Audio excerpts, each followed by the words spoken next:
Ace Frehley stopped playing mid-solo. His guitar dropped to his waist. And from the crowd, a single name had been called, a name no one had spoken in 30 years.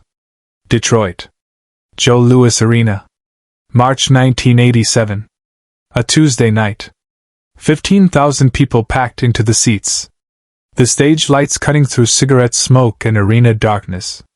Ace Frehley, no makeup, no costume, just a man and his Les Paul, 3 songs into a solo set. The solo had been building.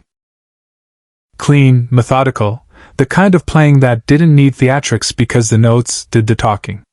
His fingers moved across the fretboard with practiced precision.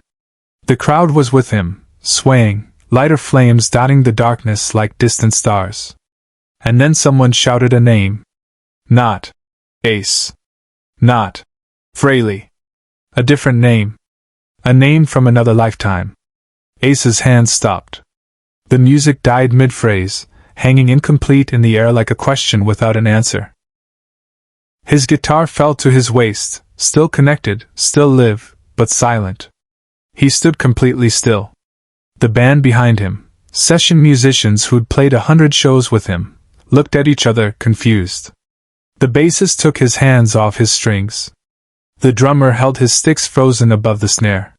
Something had changed, and they didn't know what.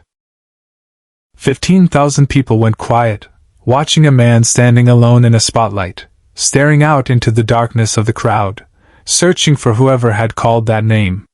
Ace stopped playing mid-solo, lowered his guitar, and froze when he heard that one name from the crowd, a name no one had spoken in 30 years. To understand why that name mattered, you need to understand who Ace Frehley was before he became Ace Frehley. 1967, the Bronx. Paul Daniel Frehley, age 16, sitting in his bedroom with a Stratocaster copy his father had bought him from a pawnshop for $45. The guitar had scratches on the body and one tuning peg that wouldn't hold tension. But it played. Paul, everyone called him Paul back then, wasn't good yet. He had talent, sure, but talent without discipline is just potential. He played the same 3-chord progressions over and over, trying to make his fingers do what his ears heard on records. His older brother Charlie played drums. Their friend Eddie from down the block played bass. They'd practice in the Frehley family basement 3 nights a week, making noise they optimistically called music. They were terrible. But they didn't know it yet. There was a kid who lived 2 buildings over. Tommy Cicero. 17 years old, Italian family, worked at his father's auto body shop during the day and played guitar at night. Tommy was good. Not just neighborhood good, actually good. He could play Hendrix solos note for note. He could improvise over blues progressions without thinking. He had the thing that separates people who play guitar from guitarists. Tommy heard about Paul and Charlie's basement sessions. One night in October 1967, he showed up uninvited, carrying a Gibson SG. "I heard you guys practicing," Tommy said, not rudely but not politely either. "Just stating fact." "Can I sit in?" Paul looked at his pawnshop Stratocaster copy, then at Tommy's Gibson. "Yeah. Sure." They played for 3 hours that night. Tommy didn't take over. He didn't showboat. He just played rhythm while Paul struggled through lead parts, occasionally showing him a better fingering for a chord, a cleaner way to transition between progressions. When they finished, Tommy packed up his Gibson and looked at Paul. "You've got something. But you're sloppy. You rush the changes. Your bends are inconsistent. You want to get better?" Paul nodded. "Okay. I'll teach you. Free. But you have to practice what I show you. 4 hours a day minimum. No shortcuts. Deal?" "Deal." For the next 18 months, Tommy Cicero taught Paul Frehley how to actually play guitar. Not just chords. Not just solos copied from records. The mechanics. The theory. The discipline that turns noise into music. Tommy was a tough teacher. When Paul's bends were flat, Tommy made him do them 50 times until they rang true. When Paul's rhythm drifted, Tommy would stop playing and stare at him until Paul found the pocket again. Tommy never yelled. He didn't need to. His silence was correction enough. You know what separates good guitarists from great ones? Tommy said once, sitting on an amplifier in the Frehley basement. Great guitarists don't need to prove anything. They just play. When you're good enough, you won't need to show off. The notes will speak for themselves. Paul absorbed everything. He practiced 6, 7, 8 hours a day. His grades suffered. His social life disappeared. He didn't care. The guitar was everything. By 1969, Paul Frehley could play. Really play. He developed his own style, melodic, spacey, less blues-based than Clapton or Page, more atmospheric. Tommy heard it and nodded approval. You're ready, Tommy said. You should audition for real bands now. Get out of the Bronx. Go to Manhattan. Make something happen. Paul did. He started playing club gigs in Greenwich Village. Small venues, 50 people maximum, but actual paying gigs. His reputation grew slowly. The spacey kid from the Bronx who could make a guitar sound like it was singing from another planet. In 1973, he auditioned for a band putting together a theatrical rock show. 4 guys in makeup and platform boots. It sounded insane. Paul showed up, played 3 songs, and got the job. They told him he needed a stage name. Something short. Something that fit the image. How about Ace? Someone suggested. Paul Frehley became Ace Frehley. And Tommy Cicero stayed in the Bronx. They didn't have a falling out. They didn't fight. Life just moved in different directions. Ace's band, Kiss, exploded. Stadium tours. Millions of albums. Magazine covers. The makeup became iconic. The spaceman became a character as famous as the man inside it. Ace tried to stay in touch with Tommy. Called him a few times in 74, 75. But the calls became less frequent. Tours stretched longer. The distance grew. By 1976, they hadn't spoken in over a year. In April 1977, Ace got a call from his brother Charlie. You heard about Tommy? No. What happened? Car accident. 3 days ago. He didn't make it. Ace was in Los Angeles when he got the news. Kiss was recording. Love Gun. Studio time was booked. The schedule was immovable. He couldn't fly back for the funeral. He told himself he'd make it up somehow. Send flowers. Call Tommy's family. He never did. The guilt sat in him like a stone. Tommy Cicero, the guy who taught him everything, who gave him 18 months for free, who turned Paul Frehley into a guitarist worth listening to, dead at 27, and Ace hadn't even gone to his funeral. He buried it. You bury a lot when you're famous. The guilt. The debt. The people you leave behind. You tell yourself it's necessary. You tell yourself they'd understand. And you never speak their name again. Ace didn't defend himself. He never did. March 1987. Joe Louis Arena. Detroit. Ace standing still on stage, guitar silent at his waist, staring out into 15,000 people, trying to find whoever had shouted, Tommy Cicero, from the darkness. The arena was so quiet you could hear the hum of the amplifiers. Ace's fingers found the microphone stand. He pulled it closer, his movements slow, deliberate. Who said that? His voice was rough, barely amplified. Who just called that name? Movement in the crowd. Section 114, about 30 rows back.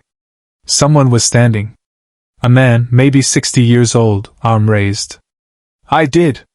The voice was older, Italian accent still thick. I'm his father. Vincent Cicero. The air went out of the arena. Ace's hand tightened on the guitar neck. Mr. Cicero. My son taught you guitar. 1967 to 69. In your family basement.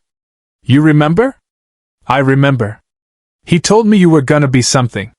He was right. You became something. Ace didn't move. Didn't respond. Vincent Cicero's voice carried across the silent arena. He died in April '77. You didn't come to the funeral. The accusation hung there. 15,000 witnesses. No defense possible. No excuse that would matter.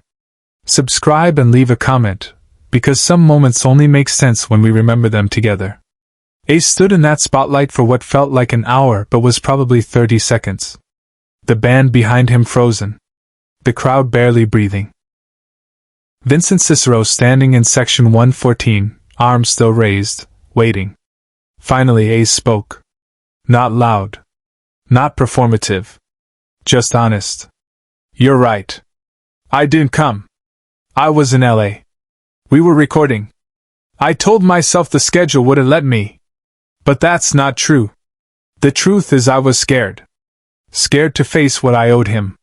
Scared to admit that everything I am as a guitar player, I learned from your son. He paused, adjusting his guitar strap.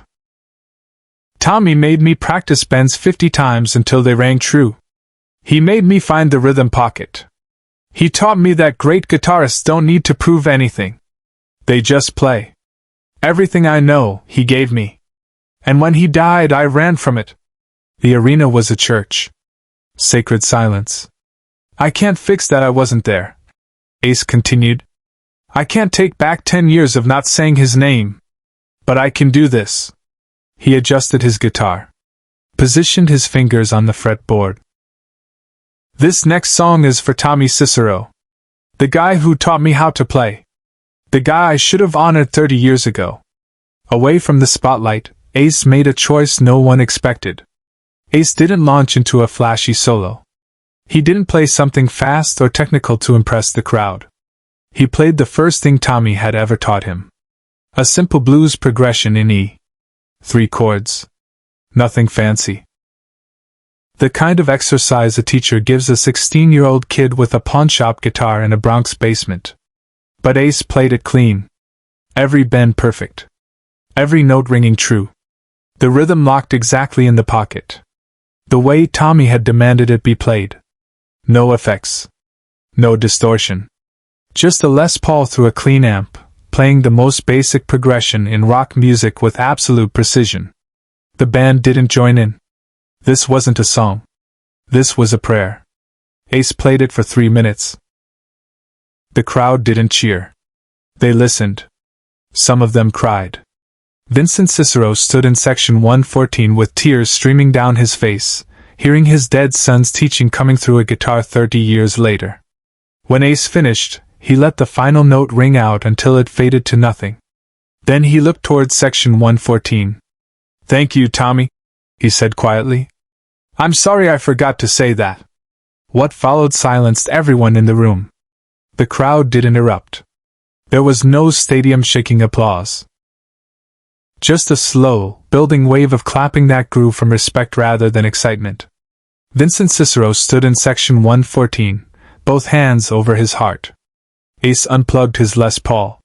He handed it to his guitar tech, walked to the edge of the stage, and gestured to security. Bring Mr. Cicero backstage after the show. Please! Then he walked off stage. The band followed, confused. The lights came up. The show was over. Ace had played 5 songs total. No one complained. No one asked for refunds. After the show, Vincent Cicero met Ace in the green room backstage. They talked for 2 hours. Ace told him stories about Tommy that Vincent had never heard. Vincent told Ace things about his son's childhood that made the lessons make sense. Before Vincent left, Ace did something he'd never done before. He took off his guitar strap, the same one he'd used since 1973, worn and frayed from thousands of shows, and gave it to Vincent. Tommy should have had the career, not me, Ace said. Keep this. It's proof that what he taught me mattered. Vincent took the strap. Held it like it was made of glass. He knew, Vincent said. He told me 2 days before he died. He said, Pa, I taught Paul Frehley, and Paul's gonna be famous, and that's enough for me. He knew. Ace nodded. Couldn't speak. Vincent Cicero left the arena carrying a guitar strap worth nothing and everything. Share and subscribe. Some stories deserve to be remembered. Vincent Cicero left the arena carrying a guitar strap worth nothing and everything. Ace Frehley went back to playing shows. But something changed. Before every concert, he started dedicating one song to the teachers. He never explained who. He never said the name out loud again. But people who knew. The strap Vincent took home hung on his living room wall until he died in 2003. In his will, he left it to a music school in the Bronx with one instruction: give it to a kid who practices. It hangs there still. A reminder that the greatest guitarists don't forget who taught them to play. Ace never returned to Detroit after that night. Some debts can only be paid once.